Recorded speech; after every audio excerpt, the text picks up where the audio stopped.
हरे कृष्णा, राधे राधे। हम सभी साधक परम पूज्य श्री भाई जी द्वारा लिखित पुस्तक नैवेद्य का श्रवण कर रहे हैं। आज का प्रसंग सद्गुणवती कैकई। रामायण में महारानी कैकई का चरित्र सबसे अधिक बदनाम है, जिसने सारे विश्व के परम प्रिय प्राणाराम राम को बिना अपराध वन में भिजवाने का अपराध किया। उसका पापिनी, कलंकिनी, राक्षसी, कुल विनाशिनी कहलाना कोई आश्चर्य की बात नहीं, परंतु इससे यह नहीं समझना चाहिए कि कैकई सर्वथा दुर्गुणों की ही खान थी।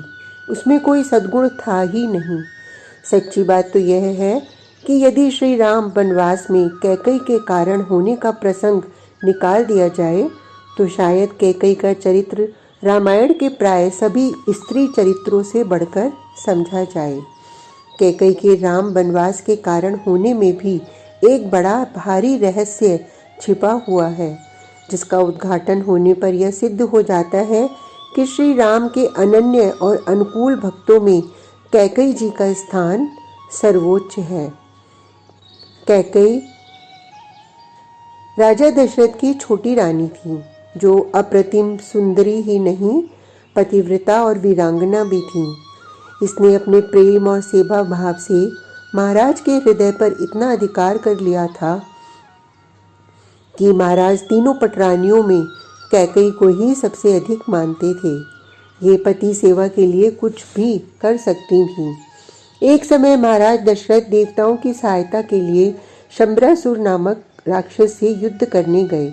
उस समय कैकई भी पति के साथ रणांगण में गई थी, आराम या भोग भोगने के लिए नहीं, सेवा और शूरता से पतिदेव को सुख पहुंचाने के लिए।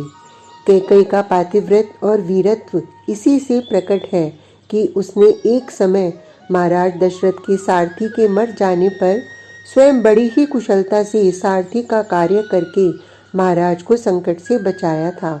उसी युद्ध में दूसरी बार एक घटना यह हुई कि महाराज घोर युद्ध कर रहे थे। इतने में उनके रथ के पहिए की धुरी निकल पड़ी। राजा को इस बात का पता नहीं लगा। कैकई ने इस घटना को देख लिया और पति की विजय कामना से महाराज से बिना कुछ कहे सुने तुरंत धुरी की जगह अपना हाथ डाल दिया और बड़ी धीरता से बैठी रही।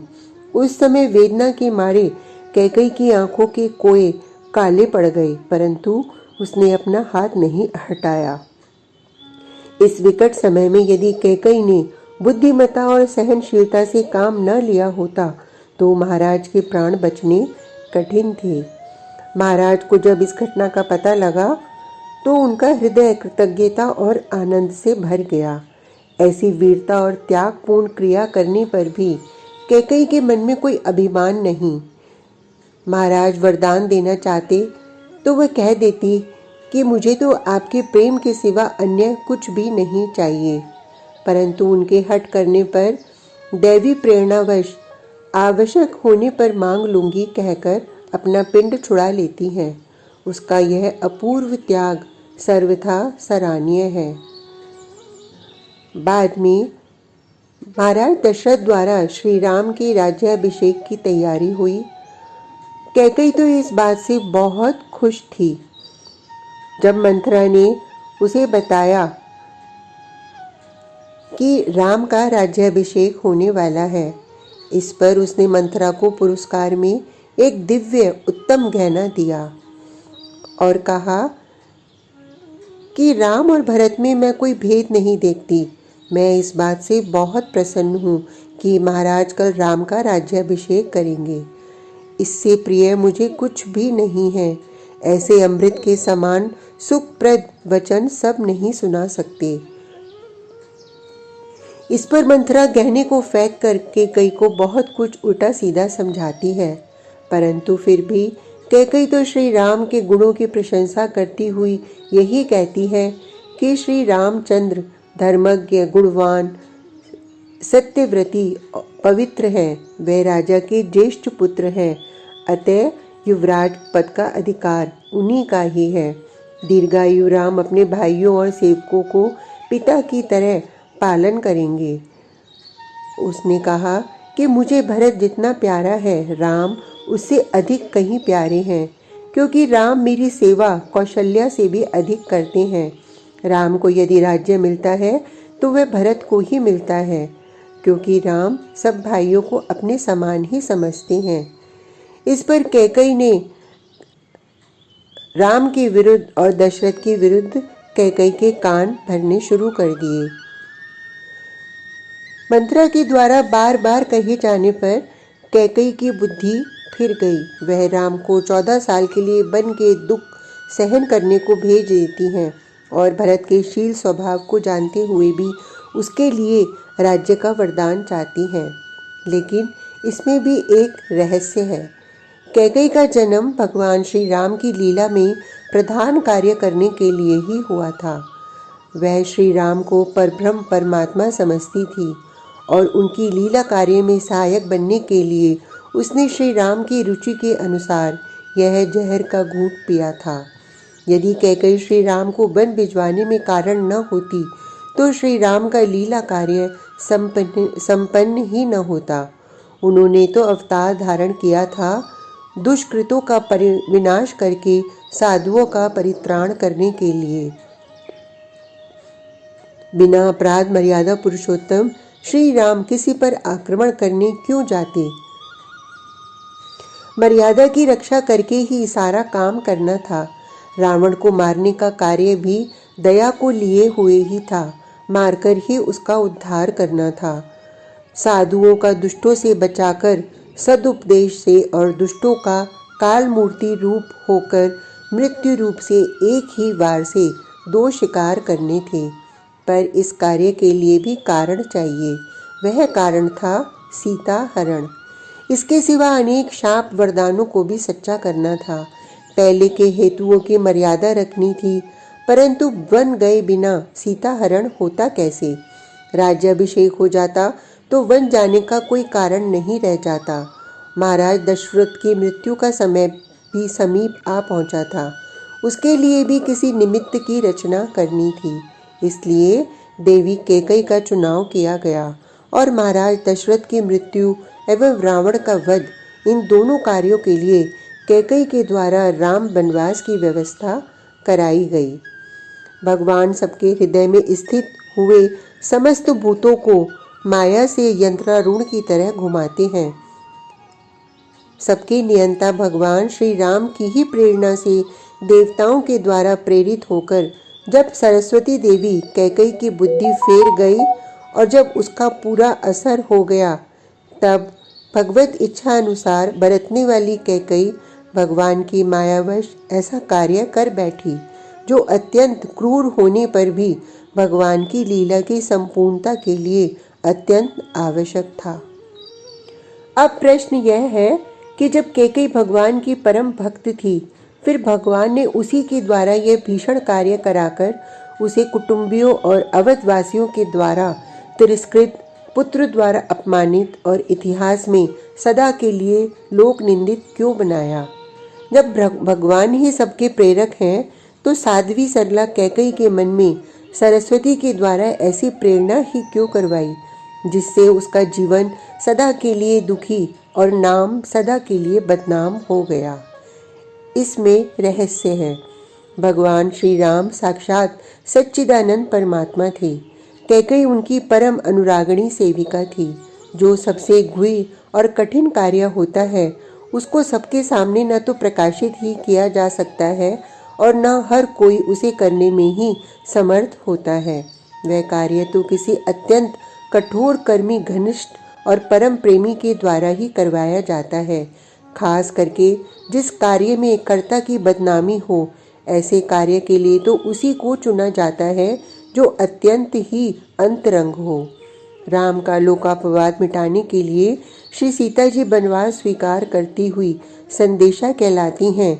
मैं जानती हूँ कि मेरी शुद्धता में आपको संदेह नहीं, केवल लोक अपवाद के भय से मुझे त्याग रहे हैं, तथापि मेरे तो आप ही परम गति हैं।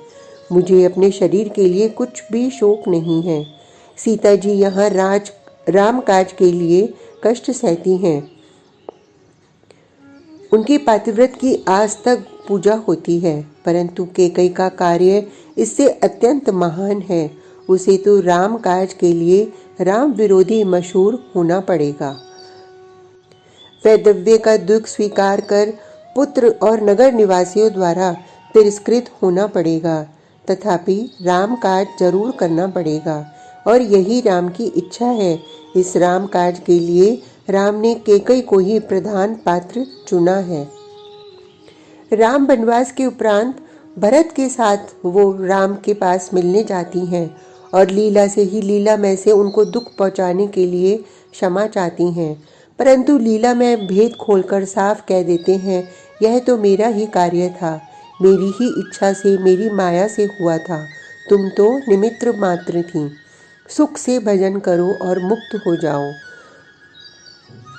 जब भरत श्री राम को राज्य ले जाने के लिए बहुत आग्रह करते हैं, तो मुनि वशिष्ठ श्री राम के संकेत से उन्हें एकांत में ले जाकर समझाते हैं, पुत्र, आज मैं तुझे एक गुप्त रहस्य सुना रहा हूँ।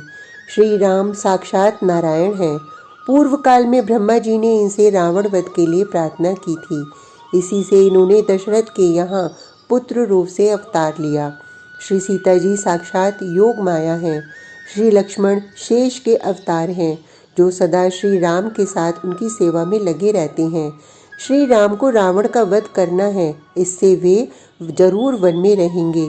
तेरी माता का इसमें कोई दोष नहीं।